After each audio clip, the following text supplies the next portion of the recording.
மேல் மாகாண பயணிகள் போக்குவரத்து அதிகார சபையின் புதிய தலைமை அலுவலக கட்டடம் இன்று ஜனாதிபதி தலைமையில் திறந்து வைக்கப்பட்டது.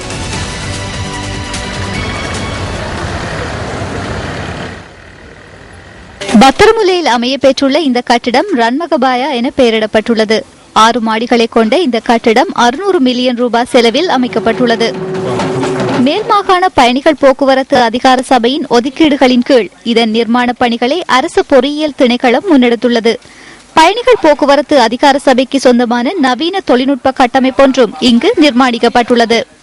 GPS தொழில்நுட்பத்தை கொண்ட இந்த புதிய பஸ் சேவை இன்று ஆரம்பிக்கப்பட்டதுடன் பயணிகள் போக்குவரத்து அதிகார சபையின் புதிய இணையதளத்தையும் ஜனாதிபதி இதன்போது அங்குரார்ப்பணம் செய்து வைத்தார். ஜனாதிபதி நிகழ்வின் நிறைவில் அமைச்சர்களுடன் சம்பாஷணைகளிலும் ஈடுபட்டார்.